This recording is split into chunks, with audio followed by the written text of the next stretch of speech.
What's up? This is your girl T. As a black woman in her 30s, I'm constantly trying to figure out life. But the one time of the week where it all seems to come together is on Sundays. Yeah, that's right. When I talk with my girls at brunch over a glass of champagne. I created this podcast to bring good vibes and open dialogue about various topics from mental health, relationships, personal development, the workspace, to the bubbly that happened over the weekend. Sundays are a time for celebration, rest, and reflection. So welcome to Champagne Sunday. Grab a glass, pop a bottle, and get ready to pour it up.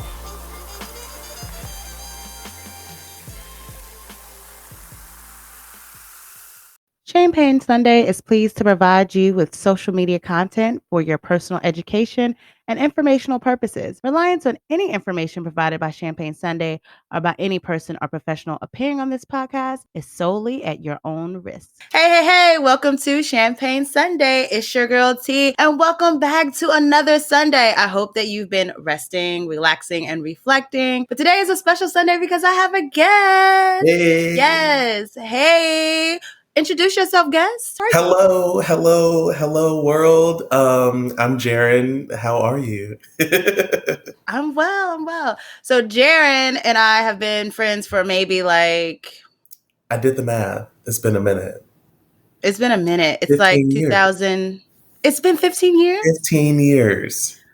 Wow, 15 years. That's a long time. We're old. I mean, we're getting older. We're getting there. But that's a long time. Yeah, so we met in college at Howard University, HU. You know. All right. And so, Gerron, tell us a little bit about yourself. You know, this is not new to you. You're all about communications. Yeah, I am all about communication, but I tell you, it's a little weird being on this side of, the microphone, being talked with. But yeah, no, I am I'm a journalist. I'm a news anchor in Milwaukee.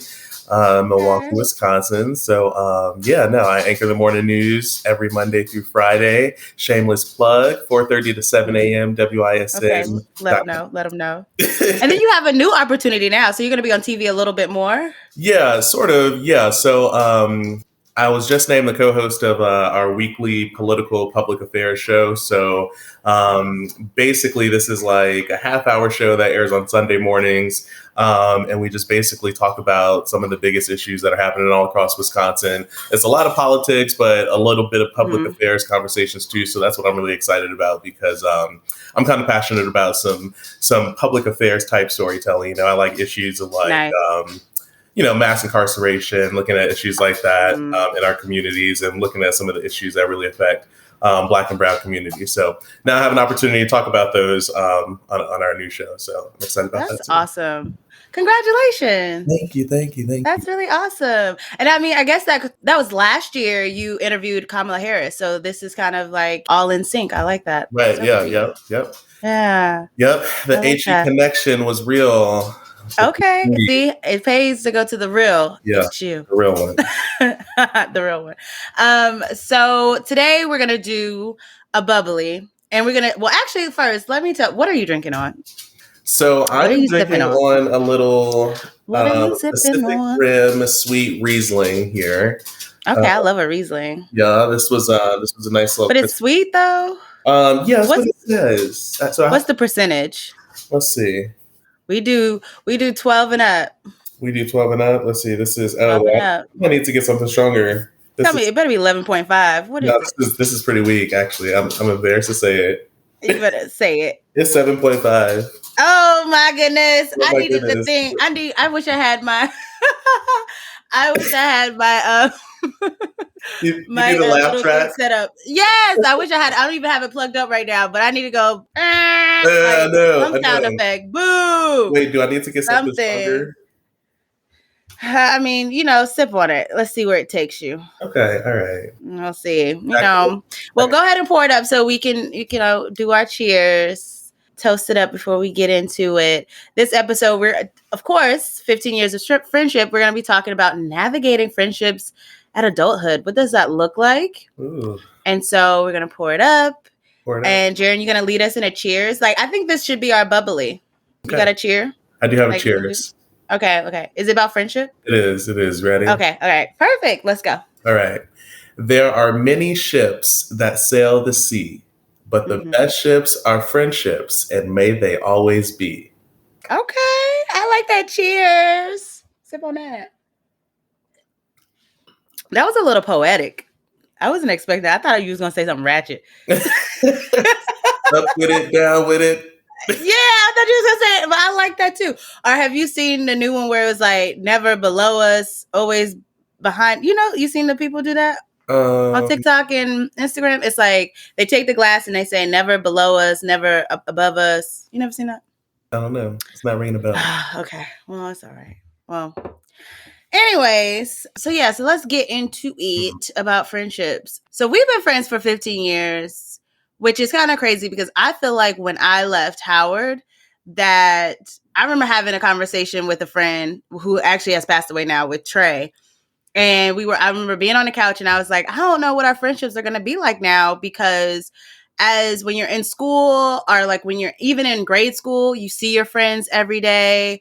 It's easy to get in contact with them. You meet in the caf or you meet up on the weekends. It's pretty much like your life. Like it's kind of like living with, honestly, college is like living with your best friends for 4 years. Right. Like everyone is together. And so it's just easy to maintain those relationships in an easy and seamless way. But when you become an adult, it's kind of like, now you have to make plans and figure out how to see people. People live far away. People are immersed in their passions, their careers. They probably started new families. And so it's like, how do you nurture your friendships while balancing kind of like the different obstacles and responsibilities that you have as adulthood? So I don't know. I don't know. Like, how do you feel like you've been able to keep in contact? Because now you're all the way in Wisconsin, and I feel like most of you have family in Chicago, but like a lot of us is still on the East Coast, like your friends. Yeah. That's a good question. Very good question. Yeah, I mean, I don't know. I think that as you get old, I don't know. I really don't know. Why are you laughing at me? I mean, because you were like, I don't know. I've never seen you be stuck on a question. Like you're like, right. It's the first question. Here we go. And I'm just stuck. No. Yeah. No. I think it's interesting because I think that I remember having similar conversations, like when you are getting to the end of your collegiate career, right? You're like, okay, well, like, what's going to happen now? Because you're right, it does get so much harder to. You might hear some feet. That's Dewey. Who's that? Dewey. Oh, it's Newey. Oh, he in the back. That's his dog. What is he doing? He's just playing with a toy. Okay, now he's gone. Oh. But yeah, no, I mean, as you get older, there are things that get in the way of like making that easy. I think that over the years, you've just like, I don't know, we've just maintain the relationships that are most important to you. Just because you don't keep in contact as closely as you will with some people doesn't mean that your relationship changes, though. It doesn't have to. That's true. So yeah, I just think, I don't know. It's crazy though, because as you mentioned, like 15 years, it seems like that is a long time, but it doesn't seem that long. Like it doesn't. I remember, and I feel like it was in college that we saw the Why Did I Get Married and Why Did I Get Married Too? Like, isn't that when that came out? The Tyler Perry movie. Did we go? We probably did. We used to go. We did. I don't know, but even seeing those, I remember like thinking like, because those characters in the movie, they were like friends from college from like 20 years. And it's like, oh dang, is that like gonna be us in 20 years? Continue those relationships like 20 years, and it doesn't seem like it's been that long, but it has. But I think that again, you stay in communication, and I don't know. Yeah. That is true. I think it helped for us to have like technology. Because I can't imagine like our parents' age and like writing letters. Right. And we got to write letters to each other, or I don't know, we have to really plan trips to see one another because I guess do phone calls. But I think technology makes it so much easier because I think we have like group chats. So even when you're like doing your day to day, you can always easily put a meme in the group chat. Everybody laughs, or you feel connected through Instagram, or you feel connected through FaceTime. So I think technology definitely makes it easier because I feel like at one point, I think before Howard, I don't think I was that good with maintaining my friendships. Like it was like out of sight, out of mind. So I really thought like after Howard, I wouldn't see y'all like no. I was like, I'm not going to see y'all. This is kind of it. And then it just continued. And then it's just like small things, like our mutual friend Ariana would come. She moved back to Oregon, but she would make it a point to come back every summer to hang out with us.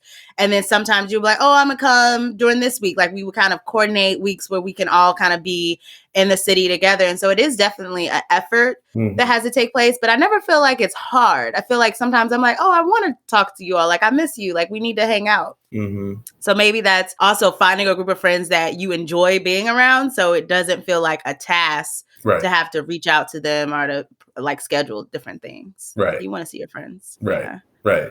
Yeah, that's a good point about social media too. It makes it easy to, like you're saying, connect and like stay on top of what people are doing because it's all out there.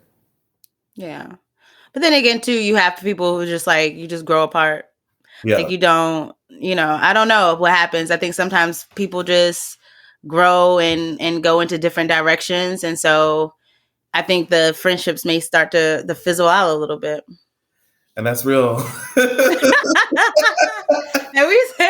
And because I feel like we both had some friendships that well, I know I have had friendships that kind of fizzle out over time. But I think it also goes to the play of like, because I was looking at this article of like, do you have friendships for different things? Like, do you notice like you have friends for different situations in your life? Or is it kind of like you just have a pool of friends? That's interesting because I was going to ask you that question. Like, is it possible that you can have multiple best friends? But it's like sort of kind of the same situation. But like, I think that it is. I think it's kind of both. I think that yes, you can have friends who you have friends who have gone through certain stages of your life with you that other friends have not, right? And then you have friends who have been there through every stage of life. So it's like, so I think that it is kind of different. Like you can have friends who are, not situational friends, but like they relate to certain parts of your life.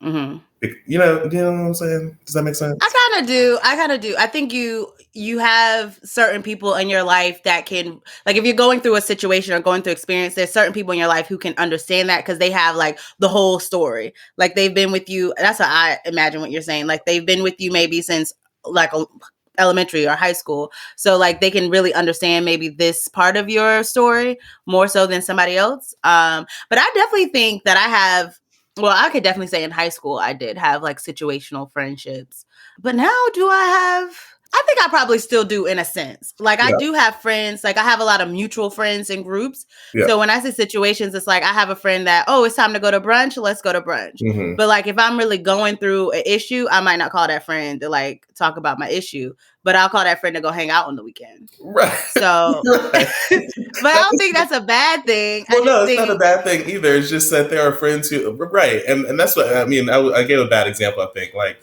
I gave another probably bad example, but like I have friends who I know through journalism who I'm going to talk about work stuff with versus I'm not going to talk to I'm not going to call someone else who doesn't know anything about our industry and be like, oh my gosh, like, you know what I mean? So like, they're not going to relate. Those type of situations. True. But then I think you mean like with life situations. Yeah, I don't know. I mean, yeah, there are definitely friends who I know like are going to say yes to the brunch invitation and friends who I know are going to say no. No. That's fine. Okay. So people would say, is that a friend or is that an associate? Right. Yeah, that's true. Cause is it a friend? Cause I go through this with my clients all the time, especially high school. I feel like they have a hard time conceptualizing friendship. So is this a person that is actually a friend who's going to be supportive of you and there? Or is this just somebody you like to hang around with and get in trouble with? And so they're an associate, but not necessarily a friend. And I think that's an important kind of thing to navigate. Yeah, that's true. Yeah.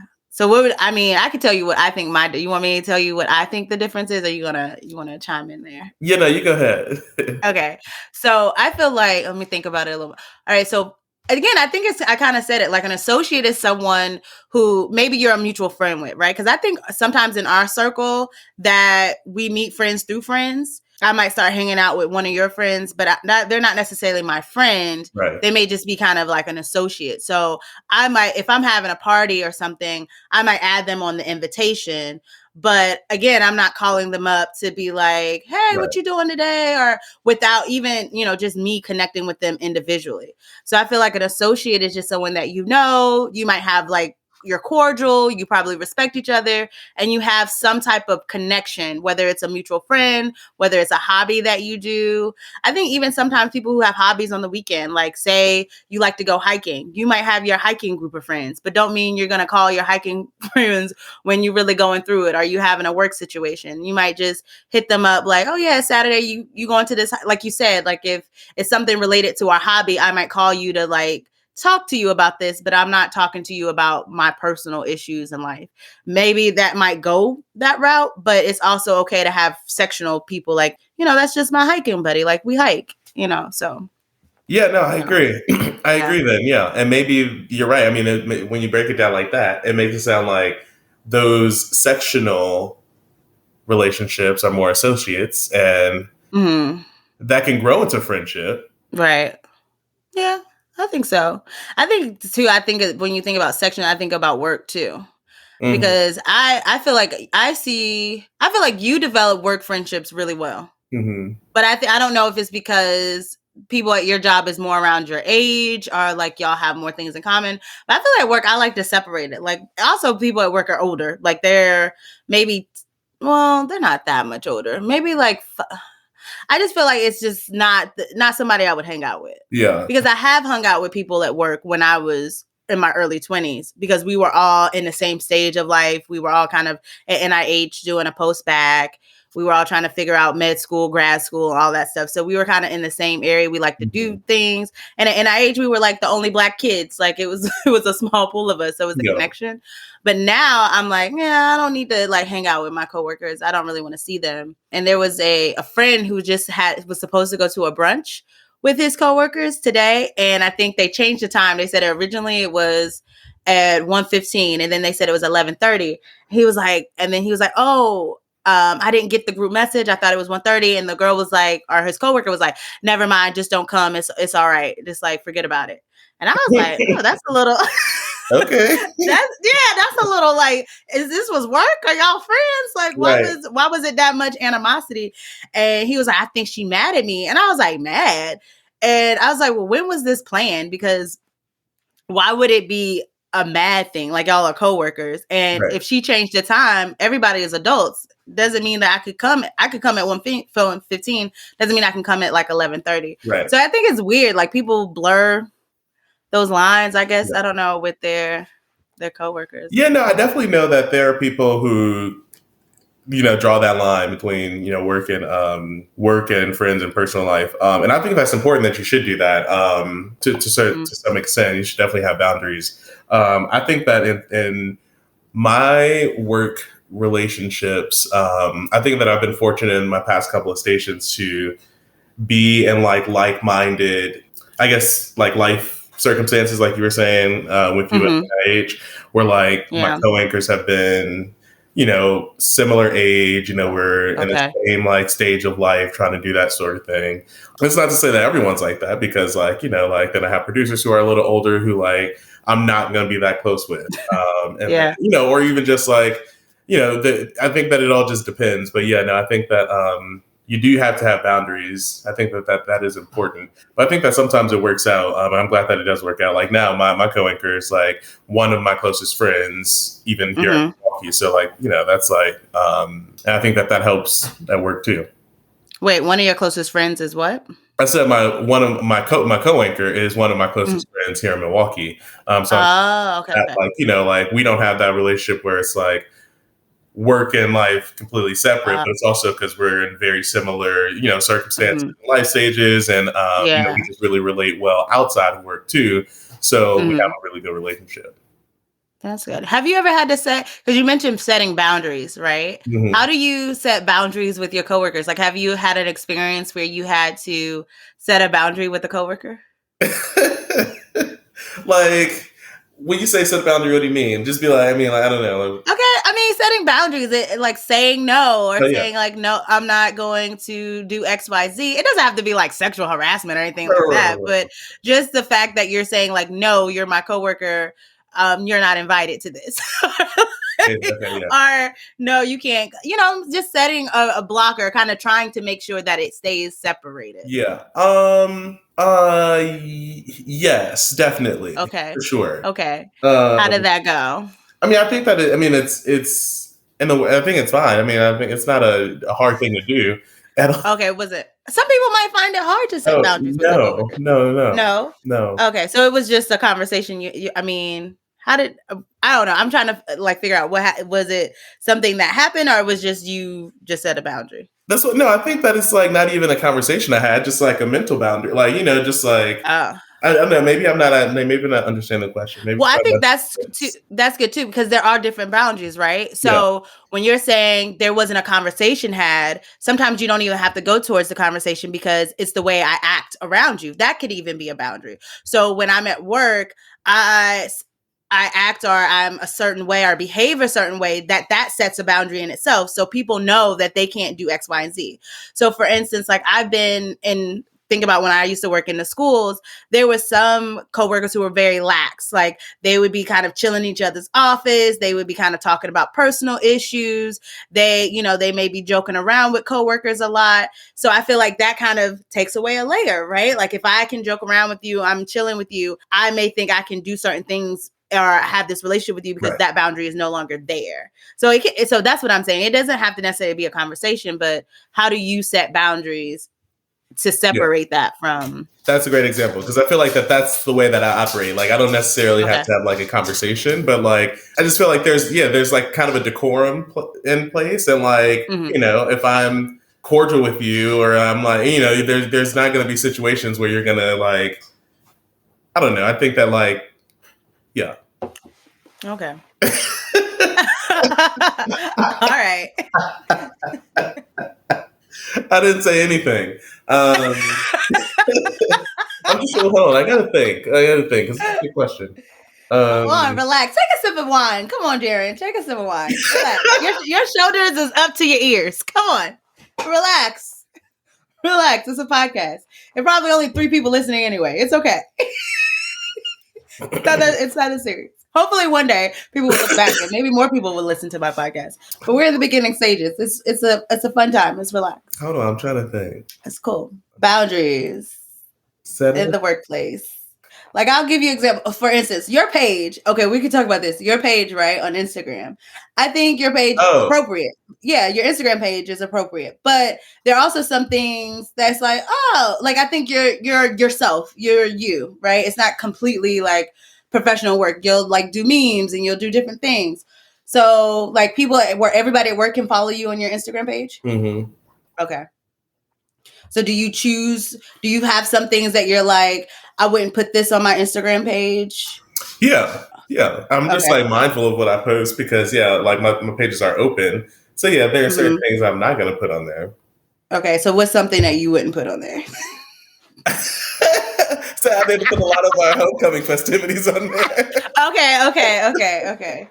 All right. you But know, you did do a reel though of I did a homecoming, but reel, it but it was didn't have a lot of other moments. okay. It didn't have a lot of moments in there. All right. I mean, I just be wondering because sometimes I be jogging back and forth between keeping my page private and then open hmm because I feel like I hate that reels you have to have it private in order everybody to see. Yeah. But okay, so then that might be a boundary too. Like it's certain things that you put on your Instagram page. Well, yeah, and I think that because I am like a quote unquote public person, like You got that's a blue why, check. huh? I said you got a blue check. But that's why, like, I mean, my stuff is open, but I just have to be cognizant over what I'm posting. Like I just don't post. There are some things that I'm just not going to post on my pages because I know that they're open to the public. Yeah. Okay. Um, That's good. I'm trying to think of this boundary work situation. It's never been a conversation. I just feel like I've never had to like have a conversation with anyone to set a boundary at work. Okay. I feel like I've had one Like situation of what did setting a they do? boundary. Like what brought about the conversation? So if there was again, I was a school psychologist. I worked at a school, and one of my students, he had a lot of behavioral issues. So he had a dedicated aide, so somebody who would be with him all the time, and it happened to be a Black man. And so of course, me and the black man would have to interact a lot because the student was always having behavioral issues. And so the man, his dedicated aide, wanted to go on a date with me. He was like, "You like sushi? You want to go on a date?" Da, da, da, da. And I was like, "No, we work together. I'm fine. Like, I'm not crossing that line." He was like, "But it's fine." Da, da, da. And it was kind of like continuing to reiterate, like, "No, that's not happening." And then even when I was like, "Yeah, I'm leaving," he was like, "Well, now we can talk." And I was like, I'm not interested. But I think that's the boundary of, like, sometimes I think as not to my horn, as an attractive black woman, I think sometimes sometimes in certain situations, especially when you work in a school, people will always try to like talk to you or try to like gauge you outside of school or try to do those things. But I feel like I have a very strict, and I've seen a lot of people when I was at that particular job interact in very inappropriate ways. So much so that by the end of this school semester, people were getting fired. So it's like you have to really be careful about setting those boundaries. And I think to me, it's always odd, and kind of tying it all back into friendship. It's odd when I feel like adults make friends at work. I don't think it's like crazy, but it's like when those are like your main friends. Like sometimes I feel like adults act as if these are their only friends. Like this is their only pool or way of connecting with people, are the people they associate with at work, and they don't have people outside of work that they engage with. And you can kind of tell how people navigate work life, that everything is sometimes drama, or everything is always tied, or you make or bond with people really quickly. And I think that can lead to not healthy relationships, especially at work. I think you really have to have somebody that's really a good friend. But I think sometimes people just kind of go real fast and try to develop friendships because maybe they're lonely or they don't have those friendships outside of work. And it kind of goes back to what you were saying about, I think you said, is there a thing about having a best friend, or do you have a best friend, or should we all have a best friend? And that was pretty much of like Psychology Today had an article about 5 lies about adult friendships. And one lie was we should have a best friend. And they're saying that is a myth, that it's more that labels aren't really important or status we give our friendships, but necessarily just how our friends treat us or how we confide in that friend for support. I don't know. Do you have a best friend? I feel like I have multiple best friends. So maybe, right. Like, I don't know. And then that begs the question, like, then what is best friend? It's like, why are you just labeling them? I have like, I don't know, Yeah. I don't know. This article is interesting. I don't feel like I have a best friend either. And sometimes my clients will say, I don't know, we're doing icebreakers because they're children, and they'll say, well, who's your best friend, Dr. McIntyre? And I'm like, I don't know. Who is my best friend? Like, I don't know. I feel like I love all of y'all. Like, I don't really feel like I have one best friend. Right. And I think this article says that as we age, our understanding of what a best friend is can change. What's more important than the labels or status we give our friends is whether our friendships are reciprocated. Mm-hmm. So that's true. So that is, both people in the friendship consider the other a friend. That might sound simple enough, but research as you get older. You said what? That little sentence that you just said is harder as you get older. Right. And this is what they say. They said research suggests that up to half of our friendships, are actually unreciprocated. I believe it. That's crazy. It can also help to remember that one person doesn't have to meet all of our friendship needs. Having one friend we confide in or turn to for support and another we call for weekend outings is no less special than having one best friend, our person with whom we do everything with. All right. So we was on to something. Mm-hmm. We was on to something. Mm-hmm. Okay, so we said that. I didn't know about the half of relationships are unreciprocated. Do you feel reciprocated in your relationship? Some of them. Mm-hmm. Yeah, some of them.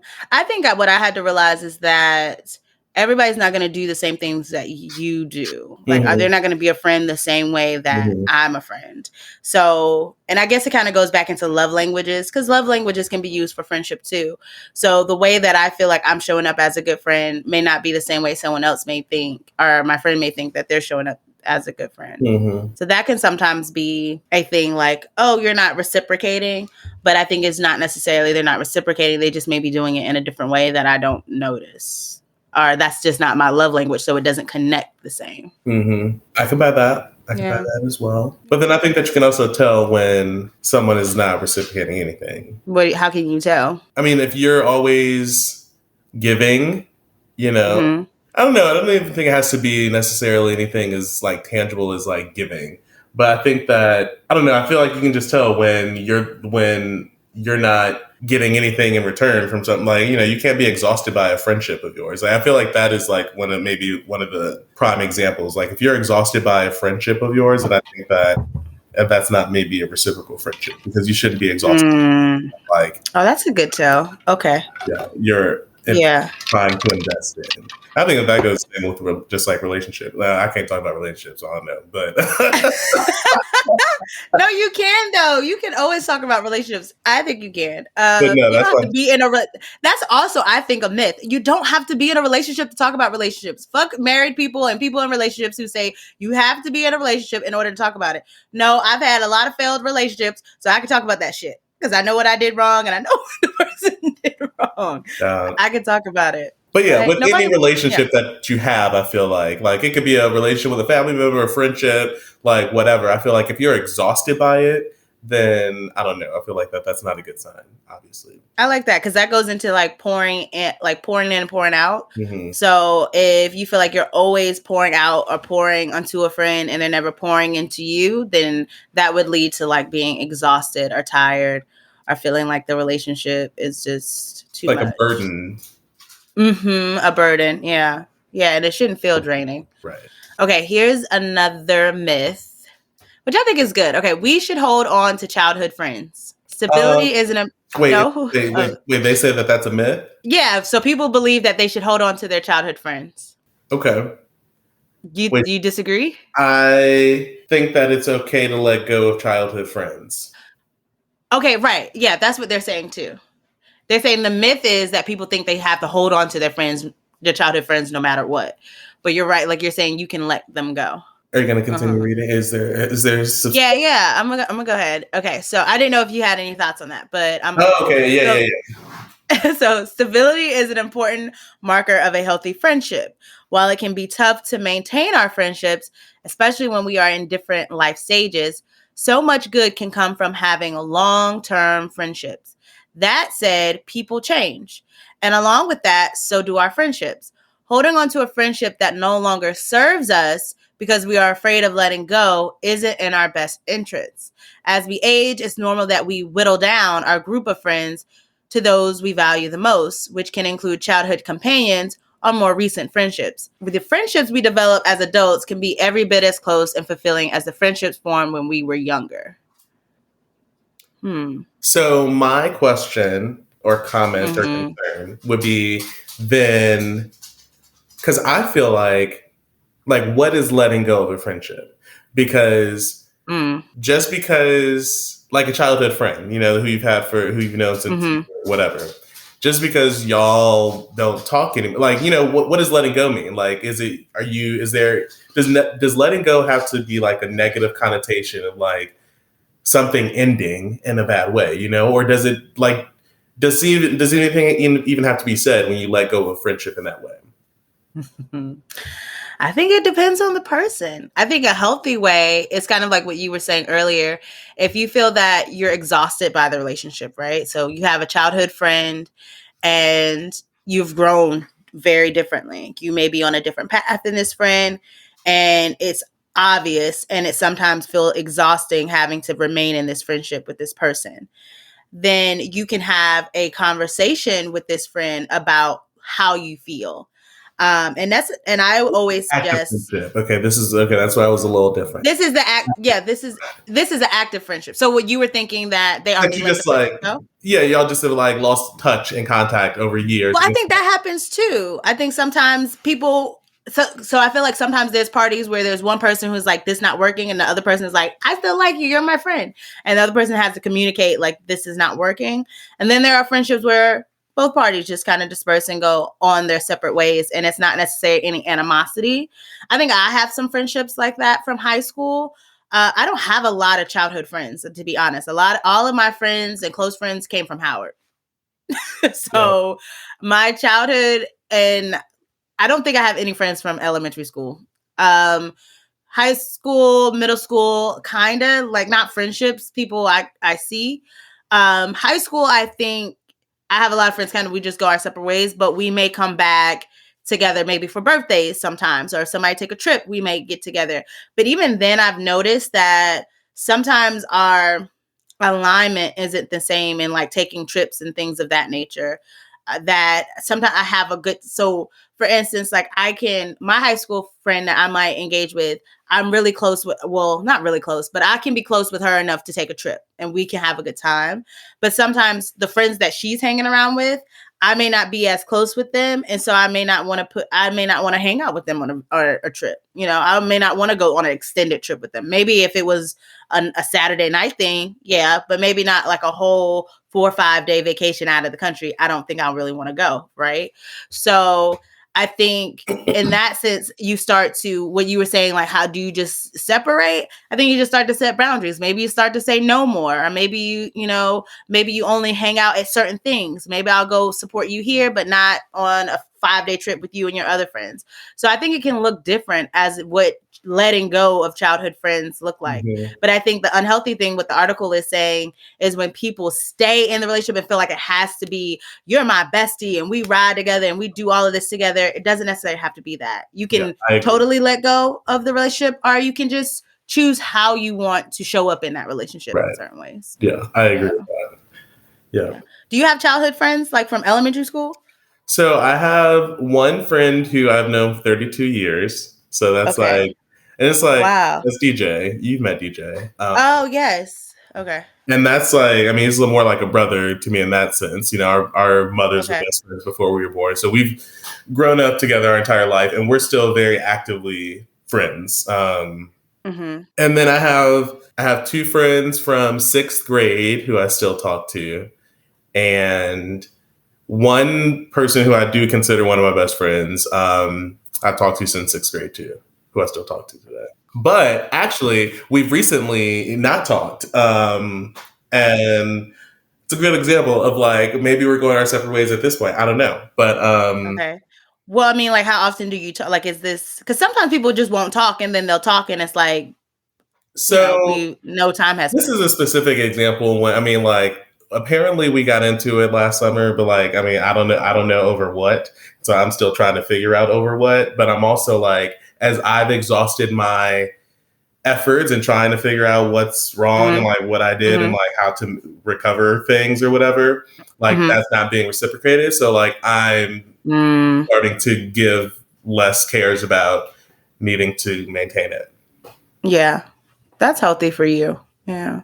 I think sometimes that's good too, because people can be mad at things, but just because they're mad, but that doesn't mean that they are putting in the effort to fix or have resolve. Some people just like to be mad. Right. And it's like, are you mad at something else, or because you're not trying to resolve the issue? So that's interesting.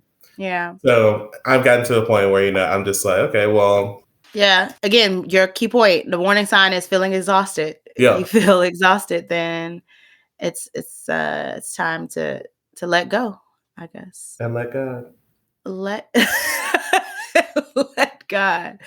All right, this is the last one I'm going to do. Okay, so from this misconceptions about adult friendships. This one says we should know how to make and keep friends as an adult. And to me, this goes into a little bit. We should know how to make and keep friends as an adult. And I think that goes as an adult. That's a myth? Adult? Yeah, that's a myth. So we should not know how to make friends as an adult? Yes, that means that it's I get, okay, let me read it to you. Okay, so it says navigating friendships as an adult can be difficult. Like all relationships, friendships require time and effort. And this isn't always easy to commit, especially when we are trying to balance our other relationships and responsibilities. The challenges we experience in our friendships can also change throughout our lives. Even if we had success when we were younger, we might suddenly find ourselves in a new city or stage of life where we struggle to expand our social circle, maintain old friendships, or even disengage from an unhealthy or toxic friendship. And as wonderful as technology is, it's changing the way we relate to each other and creating new opportunities for misunderstanding that we need to learn to manage. Deep. Yeah. Psychology Day. I mean, I think the idea that you're an adult, you should know how to do it. Or even, I like how they said, if you it was always easy for you to make friends, and then you find yourself in a situation that's hard, don't give yourself grace, because sometimes it's hard to make friends. It is. It is. It is hard to make friends. It is hard to make friends. And I'm someone, I've moved around for the past 12 years for work every couple of years. And it's like restarting your life every couple of years. And it is hard to make friends. And sometimes it just doesn't happen. Like, I don't know. I think that you do have to give yourself grace. Well, let's talk about that. Like, so how do you meet friends as an adult, like moving, because you have moved different times into different states and starting fresh. So how do you meet friends? You know, I think that everybody always asks that question because I do seem to make friends, I make associates pretty quickly where I go and make associates. But I think that honestly, for me, it's been being vulnerable and being open. I think that I don't know. I think that if someone moves to a new place, like, I think the key is to, one, say yes. Like, when people invite you somewhere, you take those opportunities because you don't know anyone. And so I think that that's what I've always done. Like, I've always said yes. Okay. To, like, meeting new people, or like going out and meeting new people, or just like having the opportunity. And then I just meet people through people. I don't know. Mm-hmm. Yeah. I think that's interesting too, because you said that other people always look at you and say, oh, you'll make friends, or it's easy, like you have a lot of friends. But you're saying personally it's not always easy, that sometimes it's hard. Even being, I guess, would you call yourself extroverted? I would call myself an extroverted introvert. Okay. I always thought that was fake. Like, what is that? I don't know. What is it? I mean, because everybody like their alone time. Well, I'm just saying, like, by the nature of like my life and job, I feel like I'm an extrovert, right? Like, I have to talk to people. I have to communicate with people. Like, I'm always in these circles where I have to communicate with people. So yes. I'm always like communicating. But like inside, like, that gives me anxiety sometimes. Like, it's like, I don't like having to do that. And like, I don't like having to go places and like talk to people and see people. And like, like, it's sometimes like, okay. Like, I do it, but it's not necessarily easy.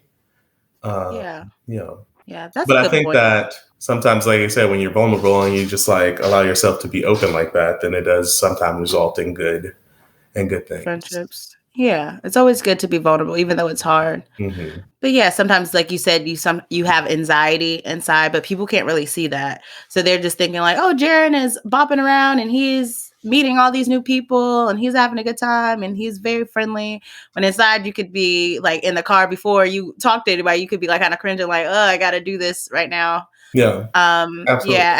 Yeah, and I feel like the same with my friend, because when she moved to Chicago, Morgan, when she moved, I think she had some of the same reservations about moving to Chicago. Like, I'm not going to be friends. And we're always like, what the fuck are you talking about? You meet friends everywhere you go. Mm-hmm. But I guess sometimes we don't realize like the anxiety or things or pressure that it can feel inside. Yeah. And then also knowing that maybe if in another place you met such great friends and you're like, how I'm not going to be able to replace these people or meet people of the same caliber. So it can still be some anxiety there. So that makes sense. I wonder too, I mean, this wasn't a myth up here, but I thought it was going to be about when you get to a certain age that you shouldn't make new friends. Like, there should no new friends. Like, that should be a thing. Like, you don't make new friends. Like, you got your circle is good. You can't meet a new friend at 55. Like, what are you talking about? Like, you should already have all your friends. That's what it was. That's what that was. I had sent a post to the group. I'm sorry. I had like a moment. Where did I get that from? I had sent a post to a group where it was, I can't remember the actresses' names. It was like 4 of them. They're pretty well known. And they were doing an interview and they were talking about friendship. And one of them was saying that she more so is very intentional in her friendships. So she's a person who, if I see this person, I'm like, I really want to be friends with you. I'm going to pursue it. And I'm going to say, hey, I want to be your friend. Let's do it. Right. And she was saying, people will say, oh, you're 50, you're 60, you're too old to be making new friends. Like, you shouldn't be making new friends. And she was like, bump that. Like, you can make new friends at any age. It's all about intention. And then her other two friends were saying they more introverts, and they were like, I don't really like talking to people. I'm like, don't talk to me. I don't like talking to people. But they were like, she made me talk to her. She just kept coming to me and was consistent. And so then they ended up developing a friendship. So I think that's of note too. I think a lot of times when people see someone that they would want to be friends with, or they're interested in talking to as a friend, that, you know, build that, go for it. If you feel like you want to be friends with that person, you never know what could come out of it. Yeah. And people attract energies too. Energies attract. Yeah, people do track energies. I know then again, sometimes your friend circles will be like, no new friends. Like, I don't want to meet none of your new friends. Don't bring none of your friends around me. I know, I would be real. I look at sometimes your page. I'm like, who is Gerron hanging out with? Like, who are these people? And I'll send it to Adiana and be like, look at Gerron. Who is he at Christmas with? Who is he? Why is he here? And then we'll laugh. But it's always like that. And she does the same thing to my pictures. Like, if I'm out, she'll be looking at my pictures like, girl, who are you with? Who are these people? So we always have like the no new friends. But you can have friends, but no new friends. Like, you can have friends, but no new friends. What do you think about mixing friend groups? Oh, that's a good one. We have jokes about that too. Mixing friend groups. So I'll say this. I think, and I just brought up Morgan, right? So Morgan is really good at mixing friend groups. And she'll bring us together. And I remember, like, anytime she brings new people into the group, usually we don't fuck with it. We'll be like, who is this person? And then over time, we're like, oh, this person's really cool. I like this person. It works. And then, you know, we'll start to develop our own one-on-one relationships with that person. So she's good at doing that. And I think I've bridged that a little bit now, kind of with the ANTS, ANTS. That's a friend group I have, and it's just our initials. And so I think I kind of bridged us. I feel like I don't want to say like I'm responsible for us to being together, but it's kind of like who's kind of like the mutual friend that knows everybody, right? So I think in some situations it works. Yeah. So you just have to know. And I think I'm good at picking up on vibes. So I know who can kind of like hang with the group and if in how. So for instance, when I had my birthday for Tulum, I ended up inviting all of us together, and it happened to work out really well. Like it just, but I also think, to me, I don't think that was my goal. I just wanted to fucking get out the country. It was 2020, and I was like, let's just go. Who has money? Who's ready to go to Tulum? And it happened to be us who went. So us four. So then it just worked out, and it worked out really well. And then we kept wanting to do things together. But then sometimes people can bring people into the group, and we make jokes about, you're the friend of the show. Like you're the friend of the you're the friend of the show. You are Marlo. Yeah, you what you say? Mia's assistant. Have you been watching Potomac? Oh, I have been watching Potomac. Big Bird, the one they call Big Bird. No. Which one are you talking about? I was talking about Jacqueline, Mia's assistant, friend of the show. Oh, Jacqueline. I guess she is friend of the show. She's a real good friend of the show. She made a lot of. This is a sidebar. Yeah, a sidebar. But she has made a lot of great strides because she gets a lot of camera time. She does, like a lot of camera time. Mm-hmm. And I'm like, what is it about her that she gets so much camera time? But I guess it's because Mia don't really have a storyline, so maybe that's right. G is her storyline. G is her story. G is her storyline, and Jacqueline is her storyline. Right. Because honestly, what would it be that she threw a drink at Wendy? Right. For no reason. It like, I'm gonna say this too. Like, you saw last episode, right? Mm-hmm. And she was talking to Wendy, and Wendy was like, "Don't tell me about friendships because you can't even maintain your friendship for 30 plus years." Yep. And then she was like, "Okay, I threw the drink. I apologize. Now, can we get to the issue at hand?" And Wendy's like, "Have you been listening? This is the issue." And I'm like, I love Wendy so much more this season. I like Wendy. She's a fan fave for this season. Last season, I didn't like her that much. When she was on this, I'm a doctor shit. It's like, girl, bye. Yeah. But this season, she is a fan fave. Just like the things about her family makes me like her. How she's taking up for herself with Mia. I like her. Yeah. So she's a fan fave. Yeah. For sure. Yeah. But yeah, friend of the show. That's what that was. friend of Yeah, the I definitely show. think there are those people. There are people who have, like, I call them mixers, right? There are people who. That's even bad. That's worse than friend of the show. You're a mixer. Well, there are people who you can like mix with other people, and there are people who you Mix can't. in? Yeah, Okay, and I okay. feel like yeah, I'm a good reader too of the people who you can Mm-hmm. and cannot like put together. And I Mm-hmm. think that that's fine Yeah. that you have people that you can and cannot put together. Yeah, it is. It's definitely fine. There are some people that we talk about that we know that can only be around certain people because they might either complain a lot or they always have an issue with stuff. So you have to put them around people who are just have patience Right. and someone who's going to be like, okay.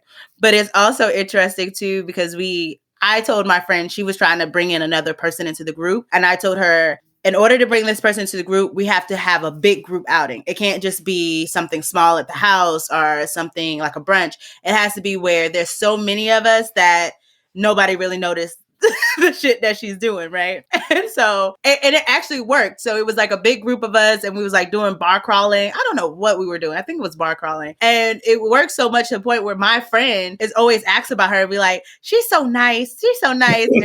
And he's the only one who will say that she's nice because everybody's like, she's annoying as fuck. But it worked because we were all in a big group. We were all drunk, and you didn't notice that her behaviors were annoying. You thought she was funny. Okay. So, but yeah, it has to be a big group sometimes to mix people in. Mm-hmm. But it can work. Yeah, I think it can work. I think you can mix groups. Let's see. I think we've hit a lot of stuff today. Talk about friends in the workplace, different types, friends versus associates, setting boundaries, what happens when friends grow apart, 5 lies about adulthood. Yeah, we talked about pretty much how to maintain long distance friendships. The other thing I don't think I'm going to talk about borderline personality disorder today. And then what? Why you say that? Yeah, friends who got borderline personality disorder. No, but borderline personality disorder can make it hard to maintain friendships. Yeah, and relationships. You know somebody who had it? Probably. You want to talk about it a little bit? No. Hey, it sounds like good content to me. But if you don't feel comfortable, it's okay. But there's ways to it just takes a lot of work. Yeah, I'm just a bitter ex, that's all. Oh, okay. I mean, that's a whole nother day, like mental health and relationships. Because some people really, when you think about the list of things you want in a relationship, and this should be in friendships too. Actually, maybe this could be a good segue. When you think about the things that you want in a relationship or friendship, like people always have a list of things that they want in a relationship, But also when you think about relationships and friendships, if you're making new friends, you want somebody to be emotional stable. Like they have to be, because that can lead to that exhaustion really quick. When someone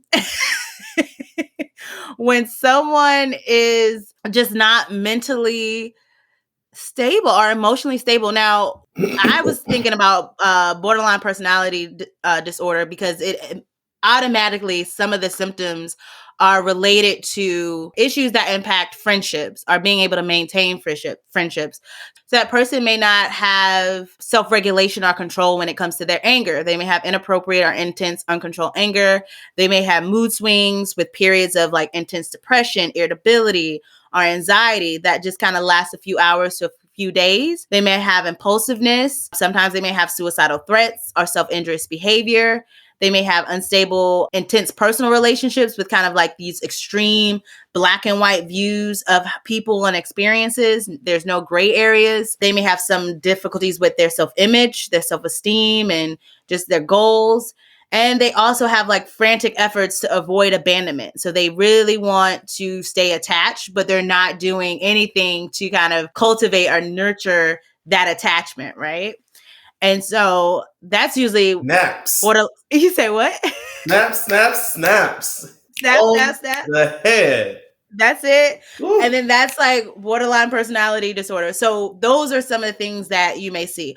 But I always advise people not to try to diagnose and not to try to label the person, but just label the behavior. Just label what you see the person doing. Because a lot of times people can be doing those things and they might not have borderline personality disorder. So leave that to a licensed psychologist. But be noticeable or kind of cognizant when people are doing things that are not healthy or mentally stable, that they may, because when people are all of a sudden angry, and I had to talk to a person that I'm talking to earlier, and I was like, it's fine if you disagree with me, but the way that you talk to me when you disagree with me is not acceptable. Like that being really angry, high-pitched voice, the cussing, the hanging up the phone, and all of that's unhealthy. So you can tell me you disagree in a very kind way. And so that is setting a boundary with the friendship. So noticing those things, because like you said, it could be exhausting. Exhausting. Dealing with someone who has mental health issues. And I've seen that as when I listen to other podcasts, people write in letters. That's always an issue. They're saying my significant other or my friend has mental health issues. How do I balance this relationship? It's a lot, especially if the person is not taking care of themselves. It's a lot. So anything else, any final words, anything that you would like to say? Stay Black. Yes. That's what I got. Stay Black, stay proud. Yeah, I don't think I have any final words. You want to talk about this do-rag that was on your Instagram? This one? Not you gonna put it. It's the fact that it was red for me. I really don't understand why that was like such the, like, what was... most people have black do-rags. They don't really have like red unless they like gang banging or some shit. Like they don't have like colorful do-rags. And then when you was like, I got a pack of 5 in different colors, I'm like, okay.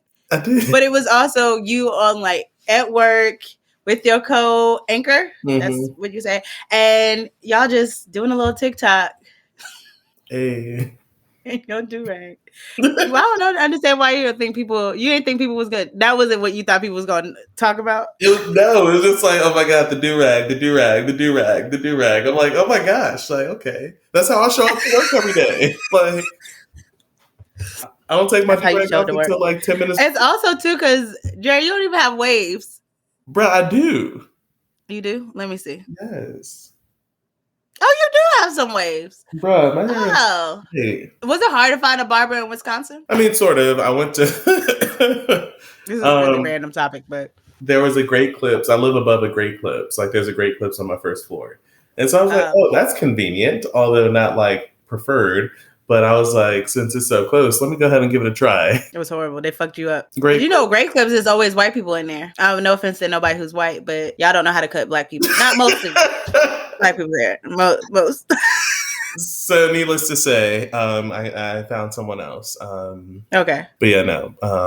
He's really good. I like him. Okay. That's good. Although, well, never mind. So I got my haircut yesterday and I'm not really pleased with my line, but...